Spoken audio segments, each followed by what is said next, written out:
ప్రతి ఒక్క ఇంటికి ట్యాప్ ద్వారా వాటర్ ఇవ్వాలని, అది కూడా సస్టైనబుల్ వాటర్ ఇవ్వాలని, బోరేసి వాటర్ ఇవ్వడం కాదు.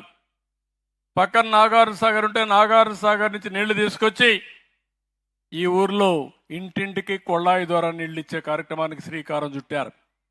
45% కేంద్రం ఇచ్చారు, మనం 55% పెట్టుకోవాలి.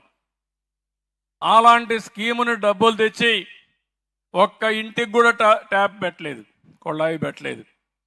మళ్ళా ఇంకో పక్కన మీరు చూస్తే ఈ ఊర్లో బోర్ వేసి ఆ బోర్లో నీళ్లు ఇస్తే వర్షాలు రాకుండా బోర్ ఎండిపోతే నీళ్ళు వచ్చే పరిస్థితి ఉండదు. ఆ స్ఫూర్తికే విరుద్ధం. అలాంటి డబ్బులు తీసుకొచ్చి దాన్ని కూడా దుర్వినియోగం చేశారు. ఫైనాన్స్ కమిషన్ ద్వారా పంచాయతీలకు వచ్చే డబ్బులు దుర్వినియోగం చేశారు. నేను అన్నీ కలెక్ట్ చేసి ఇప్పటికి 75 స్కీముల్ని సెట్ రైట్ చేశాను. అందుకని ఈరోజు కొంతవరకు పరిపాలనలో మీరు చూస్తే ముందుకు పోయే పరిస్థితికి వచ్చాం. నేను ఒకటే చెప్తున్నా, నేను కష్టపడతా, శ్రమ చేస్తా, తెలివితేటలు ఉపయోగిస్తా, సంపద సృష్టిస్తా. ఆ సంపద ఈ పేదవాళ్ళకే అందుబాటులోకి తెస్తానని మరొక్కసారి మీ అందరికీ హామీ ఇస్తున్నా. అయితే సంపదను సృష్టిస్తానే ఉండాలి. మీరు కొంతమంది అంటారు వచ్చిన డబ్బులు నాకు ఇచ్చకూడదు అంటారు. ఇచ్చేస్తాను. ఇచ్చేసిన తర్వాత రేపు మళ్ళా డబ్బులే రాదు. ఈరోజు ఒక రోడ్డు వేయకపోతే రవాణా సౌకర్యాలు ఉండవు. మీరు చూశారు 5 ఏళ్లలో ఎక్కడన్నా రోడ్డు కనపడిందా మీకు అని అడుగుతున్న, అన్ని గోతులే.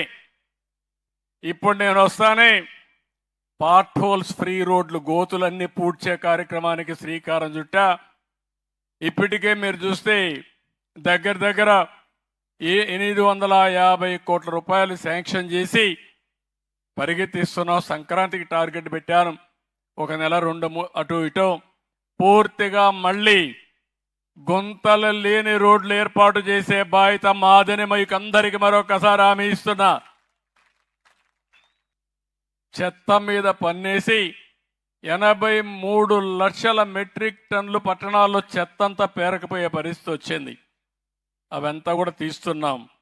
మత్స్యకారులు ఉపాధి దెబ్బతీసే 217 జీవో రద్దు చేశాం. స్వర్ణకారులకు కార్పొరేషన్ ఏర్పాటు చేశాం.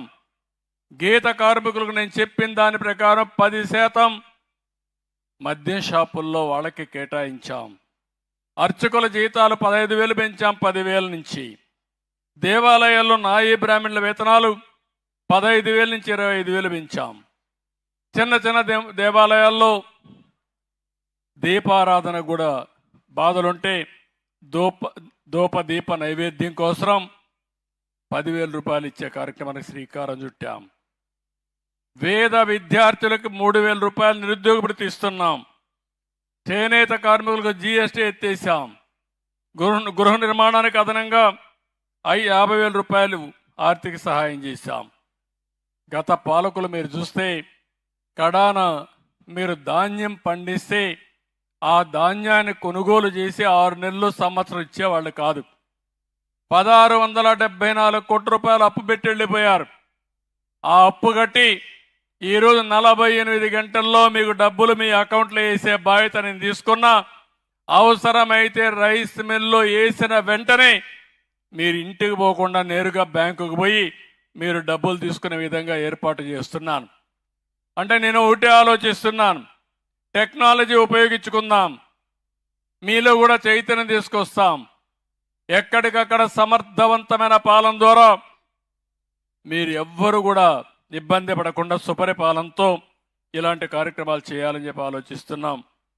ఇప్పుడే కృష్ణదేవరాయలు గారు చెప్పినట్టు మళ్ళీ డ్రిప్ ఇరిగేషన్ కానీ, ఇంకో పక్కన మైక్రో ఇరిగేషన్ కానీ, ఇంకో పక్క ఆధునికమైన పనిముట్లు ట్రాక్టర్స్ కానీ, ఇవన్నీ ఏవైతే ఉన్నాయో అవన్నీ కూడా ఇంట్రడ్యూస్ చేస్తాం. మోడర్నైజేషన్ అగ్రికల్చర్లో తీసుకొస్తాం. కడాన డ్రోన్స్ ద్వారా వ్యవసాయానికి కూడా శ్రీకారం చుడుతున్నాం. మీరు రాబోయే రోజుల్లో ఎక్కువ రైతులు కష్టపడాల్సిన పని లేదు, తెలివిగా కష్టపడాలి. హార్డ్ వర్క్ కాదు కావాల్సింది, స్మార్ట్ వర్క్ చేయాలి. ఇంతవరకు మీ పొలంలో తెగులుందంటే మీరు మామూలుగా చూసి లేకుంటే మీ మందుల షాప్ కూడా చెప్తే చేసేవాళ్ళు. అట్లా కాకుండా మీ ఫోన్లోనే మీ పొలంలో తెగులుందా లేదో చూసి తెగులుగాని ఉందని మీకు అనుమానం వస్తే డ్రోన్ రమ్మంటే